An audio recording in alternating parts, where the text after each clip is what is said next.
आज एक बेहद अहम मुद्दा। इस पर चर्चा करने के लिए हमारे साथ हैं आलोक कुमार, जो कि प्रेसिडेंट है federation of apartment owners association के, और विनीत रेलिया, जो कि सीओओ हैं सारे होम्स के। हमसे बात करने के लिए शुक्रिया आपका। विनीत, आपसे शुरुआत करना चाहेंगे। तो कंपटीशन कमीशन ऑफ इंडिया तो ये कहता है, आप मानते हैं कि क्या बिल्डर बायर एग्रीमेंट जो बनते हैं, या जिस तरह की शर्तें हैं, या जिस तरह से आजकल प्रैक्टिसेस हैं, वो कहीं ना कहीं बिल्डर के ही हक में है ज्यादा?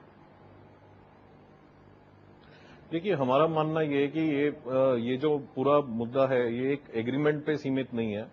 ये एक बहुत ट्रस्ट का फैक्टर जो between customer and real estate developer है, वो बहुत कम हो गया है इंडिया में, या ना के बराबर एग्जिस्ट करता है। हर एक कस्टमर डाउट करता है डेवलपर को। डेवलपर्स की भी कुछ पॉइंट्स हैं जो काफी वैलिड हैं, वो कस्टमर्स को डाउट करते हैं कि कस्टमर्स ने ले लिया है, क्या प्रीमियम होगा, तो ये पेमेंट देंगे नहीं देंगे। सो आई थिंक ये एक मुद्दा है कि जो एक ट्रस्ट डेवलप करना और एक कॉमन प्लेटफॉर्म पे लाना बहुत जरूरी है, जहां पे एक डेवलपर और कस्टमर के बीच में एक कॉमन प्लेटफॉर्म हो। और साथ में इन सारी बातों में एक बहुत बड़ा रोल है जो वो स्टेट गवर्नमेंट्स का है। अगर गवर्नमेंट्स बाईलॉज चेंज करेंगी और अप्रूवल्स में कई साल लगाएंगे, तो कॉस्ट भी ऊपर जाएगी, और लार्ज प्रोजेक्ट्स में डिजाइन्स चेंज होंगे, नए नए नॉर्म्स आएंगे। पोजेशन के टाइम में आप 4 साल के बाद डेवलपर को पता चलता है कि उसको कुछ नए नियम फॉलो करने हैं, तो उसमें कॉस्ट एस्केलेशन भी होगा डेवलपर के एंड में, और साथ में डिले भी होगा, डिजाइन में भी चेंज हो सकता है। सो हमारा मानना ये है, एज अ कंपनी, कंपनी को ट्रांसपेरेंट होना बहुत जरूरी है। इसलिए कुछ एग्रीमेंट्स में काफी ज्यादा डिस्क्लेमर्स और प्रोटेक्शन लिया जाता है। आई थिंक ये समझना भी बहुत जरूरी है कि डेवलपर का जो उसमें पर्पस है एग्रीमेंट का, is not to cheat the customer but to protect himself. इसके लिए आई थिंक इसका सीसीआई ने काफी अच्छा इनिशिएटिव लिया है, and I am sure the apex court will take the right decision. But हमारा मानना यह है कि एक रेगुलेटर और साथ में सिंगल विंडो क्लियरेंस होना बहुत जरूरी है। उससे ग्रेजुअली फेट डेवलप होगा दोनों साइड्स का।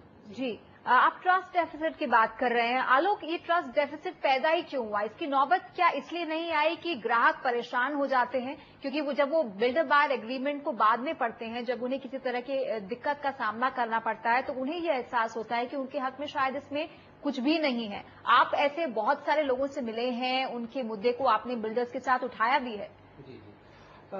विनीत जी ने तो काफी अच्छी बातें बोली कि वन विंडो क्लियरेंस होना चाहिए, वाकई होना चाहिए, इसमें कोई दो राय नहीं है।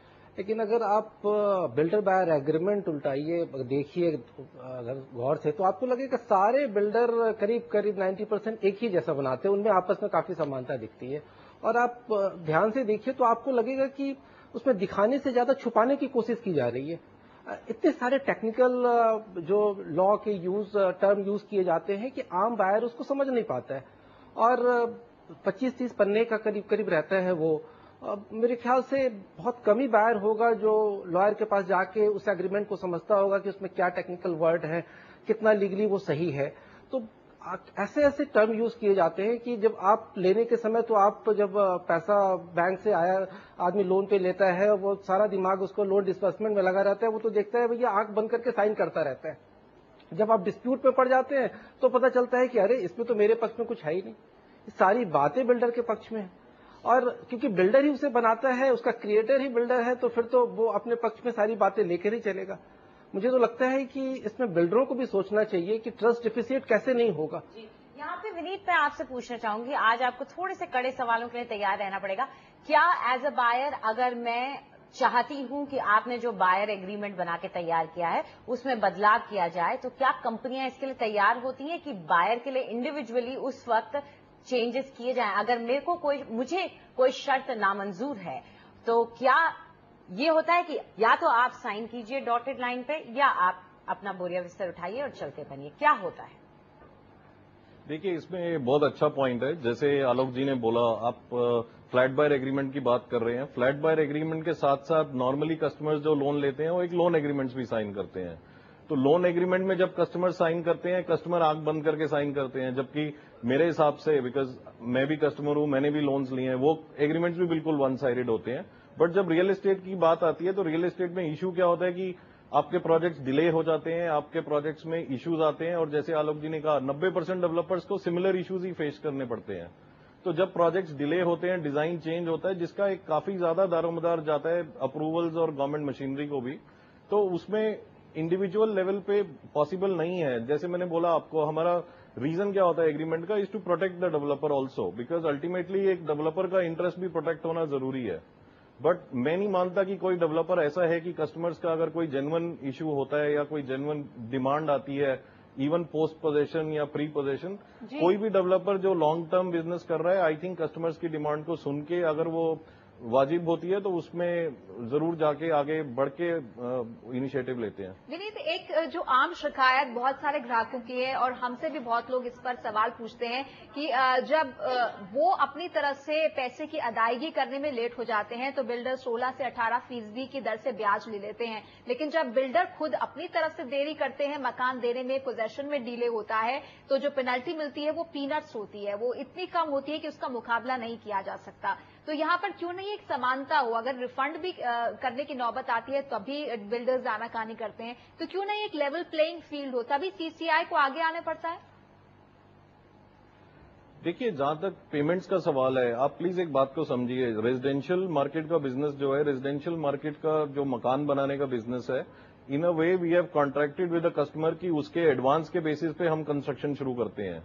नाउ कई बार ऐसा होता है, या काफी ज्यादा कई मार्केट्स में ये प्रैक्टिस है कि कस्टमर्स किसी कारणवश एप्रिसिएशन नहीं हुआ, इन्वेस्टर्स आते हैं, पेमेंट्स डिले करते हैं या रोकते हैं, तो डेवलपर के पास क्या चॉइस है? वो प्रोडक्ट को या तो रोक दे, कॉन्ट्रैक्टर्स को बोल दे कि अभी पेमेंट्स नहीं आ रही हैं, आप रुक जाओ, तो डेवलपर्स को भी मनी बोरो करना पड़ता है। उसके लिए अगर आप उसको बैंक दर कर दोगे तो लोग लोन लेना बंद कर देंगे, तो वो दैट इंटरेस्ट जो है, वो जो भी बैंक का ब्याज है उससे तो थोड़ा ऊपर रखना ही पड़ेगा आपको, सो दैट पीपल पे ऑन टाइम।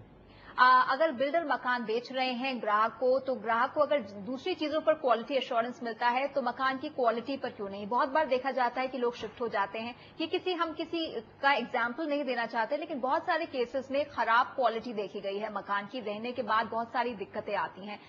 एक ये भी मुद्दा रहा है कि उसके बाद ग्राहक क्या करें? बिल्डर सुनते नहीं, उसमें उनकी कोई सुनवाई नहीं होती। देखिए, आई थिंक जितने भी रिप्यूटेड बिल्डर हैं, अगर मकान की पोजीशन दिया गया है और उसमें क्वालिटी की कमियां रही हैं, तो ये बिल्डर का पूरा ओनरशिप है उसको क्वालिटी को ठीक करना। अगर कोई रिपेयर वर्क भी चाहिए जिसमें डेवलपर को अपना पैसा लगाना पड़ता है, तो वो बहुत जरूरी है करना। I think this is a point about maturity of the industry over time, and इसमें कोई डाउट नहीं है किसी आपको। इसमें गवर्नमेंट की भी नहीं वेट करनी है कि गवर्नमेंट आके बीच में आर्बिट्रेट करेगी कि आपकी क्वालिटी खराब है या कोई दिक्कत हो रही है रेजिडेंट्स को। आई थिंक ये कंपनीज को खुद रिस्पॉन्सिबिलिटी अपनी उठा के, और अगर कंपनीज को ग्रो करना है, इसका I don't think there is any other way, इसको तो फिक्स करना जरूरी है। Quality is very very serious.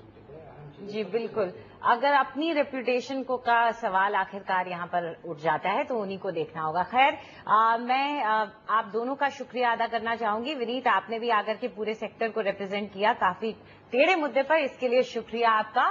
तो बात सिर्फ बिल्डरों और ग्राहकों के बीच